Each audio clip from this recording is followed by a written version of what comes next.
Yes, Kenya. Tamu sana, yes.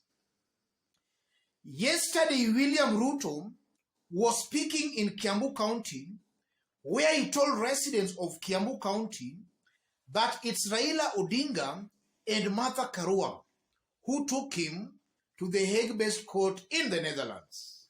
Listen into this. Yes.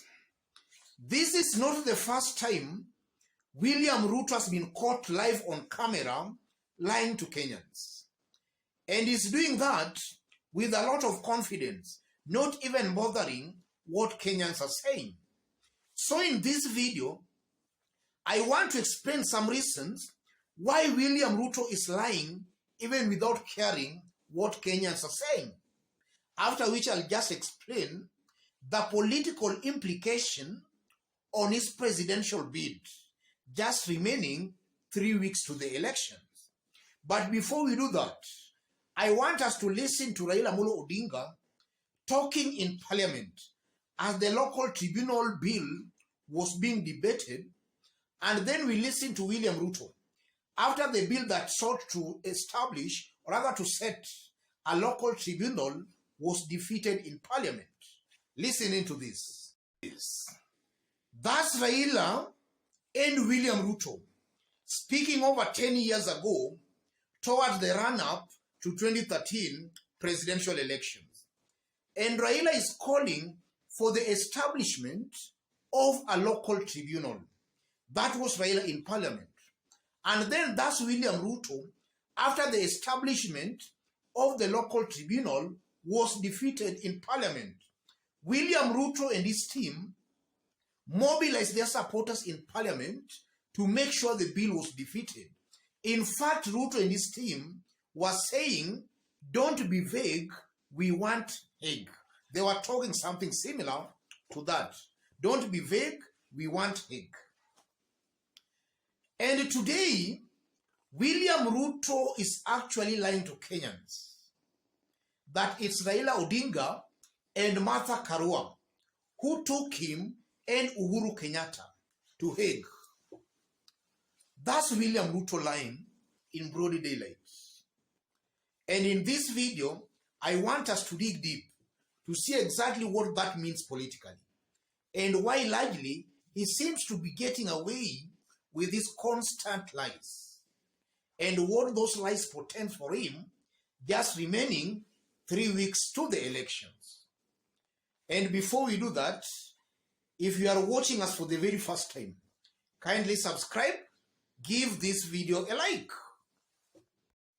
Yes, William Ruto is constantly lying to Kenyans because he believes Kenyans don't care much about integrity. In fact, the dirtier you are, the more attractive you become to a section of Kenyans in this country. William Ruto already knows that. He knows that Kenyans praises and worships thieves, conmen, lies, and propagandists. That's why William Ruto is lying. William Ruto is just playing the real politics, realpolitik, as highlighted by Niccolo Machiavelli. William Ruto is a good student of Niccolo Machiavelli. And if you look at William Ruto again, I tend to believe William Ruto is taking advantage of maybe younger voters who 10 years ago were still too young to comprehend what was happening in the country. It's over 12 years now, and a person who was 10 years right now, a person who was 10 years at the time William Ruto was making those remarks is about 22 years old. And that person most likely has an ID card and most likely will go to the ballot to vote. 10 years ago, that person was still too young to comprehend what was happening nationally in terms of politics. So I'm seeing William Ruto knowing fully well that a good majority, again, of those who normally attend these rallies are that kind of a group, that section of Kenyans who were still too young to know exactly what was happening about 10 or so years ago. So William Ruto is taking advantage of that and is just cheating that population. Because grown-up people who maybe were in their 20s or so knew exactly what was happening at that time, and they know pretty well William Ruto was advocating for Hague. Don't be vague, we want Hague. So William Ruto is taking advantage of the younger population. And that is something that should not actually be encouraged. William Ruto is failing the test on leadership and integrity. He's cheating that section of Kenyans. And William Ruto is also lying in broad daylight because that's his nature.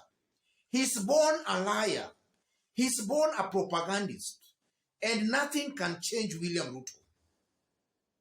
William Ruto is just born that way. He's somebody that is just born to lie. Because also if you look at William Ruto's political life, especially for the time he has been in government, it's dogged with propaganda, lies, deceit, and incitement.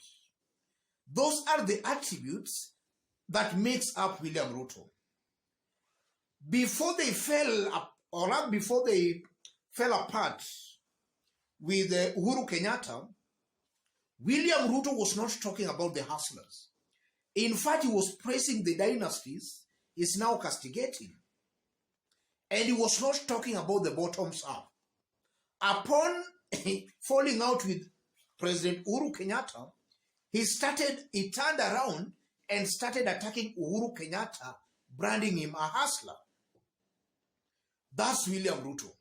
At double flipping depending on situations. And then if you look at William Ruto has also been giving out some promises that he has actually failed to deliver. And still he has the audacity to come out and lie again to Kenyans on his failed promises. I listened to William Ruto sometimes speaking, and he was lying again that the study as they promised, he has actually delivered. That's William Ruto lying and then coming out again to lie. That's the William Ruto for you. And we have so many instances of William Ruto's lies. What does all these lies and remarks by William Ruto portends for him, politically just remaining 3 weeks to the elections? I know if William Ruto has got smart political strategists in his camp, his political strategists I know are worried and very much annoyed with William Ruto because of his loose tongue. That it's only 3 weeks remaining to the elections. And William Ruto should be very, very careful not to make very open blunders that can easily be detected.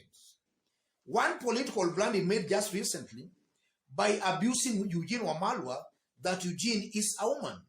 As I talk, those insults against Eugene Wamalwa are actually building anti-William Ruto emotions in Western Kenya, especially among the Mulembe Nation. And as I talk right now, it's clear William Ruto is losing popularity in Western 3 weeks to the elections. And also lying again that it's Raila who took him to the Hague-based court. A good majority of Kenyans again can see William Ruto as a common liar. This is just a man lying to Kenyans and just lying, remaining only 3 weeks to the elections. So that also has a negative connotation, rather that can affect him negatively, in that Kenyans can go to the ballot with that notion that this is just a liar. And you know, as much as some Kenyans prefer such kind of people, we have also a section of Kenyans who also value integrity. And they can take that, or rather that can make them also not to vote for William Ruto, simply because they see him as a liar, somebody failing leadership and integrity test. Yes, That's what I'm saying here. So it's very unfortunate that William Ruto is still making political blunders, just remaining 3 weeks to the elections.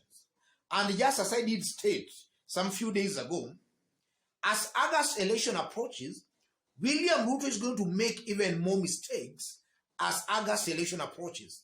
And by August, I'm seeing a William Ruto who shall have really roasted himself politically to a point when results will now be cast and counted.